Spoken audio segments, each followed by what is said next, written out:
one of the things that has really had my attention recently is the Middle East. Like, as someone who loves knowledge, like the pursuit of knowledge is really important to me. Like, I would do anything to learn something new.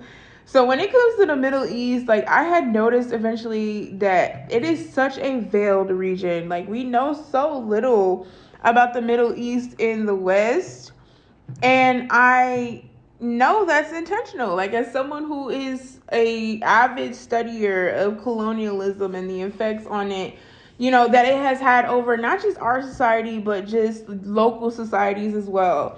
It's just getting to the Middle East and realizing just how badly like we've been misled about the Middle East has been absolutely mind-boggling to me, and it's been so inspiring in a lot of ways to keep exploring. And one of the things that I had learned recently was how Middle Eastern society before European colonization, specifically Iraq, how they used to function.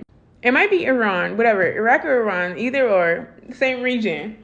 But when it comes to how they used to function, there used to be a lot of homoeroticism. And it's so interesting because in order to acquiesce to colonialism, they had completely wiped their history of any homoerotic images. So, like, men being with men, obviously being the most predominant thing because men being disproportionately in control has never been a brand new thing. Like, that has happened before colonialism as well.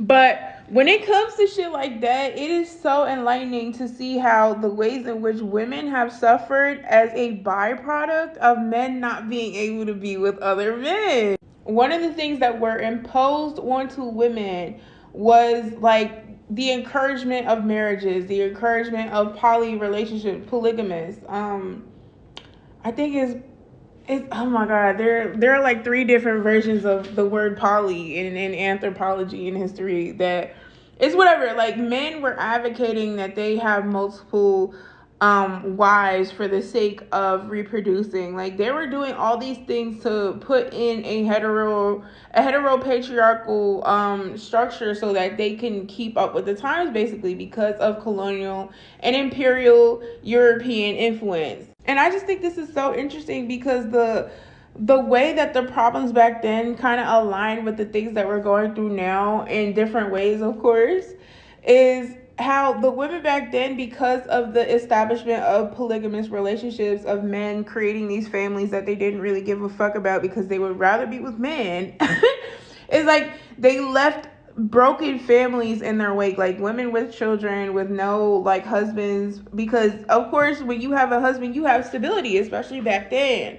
So it meant more for women to be in these monogamous relationships.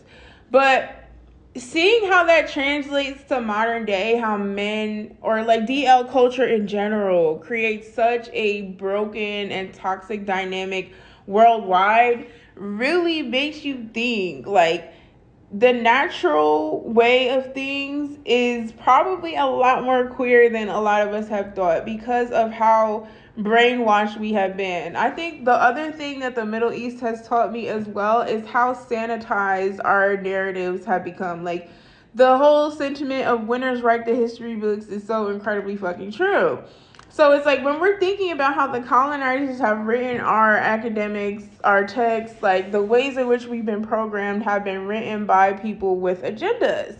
So when we're thinking about this and we're keeping this in mind, whatever, we need to be more open to the fact that being queer is a lot more natural than we have expected, because a lot of the ways of colonialism goes against our natural bodily senses, and that includes curbing or controlling who we are attracted to. And a lot of us are gay as fuck, but the reason why DL culture exists is because of colonialism. Like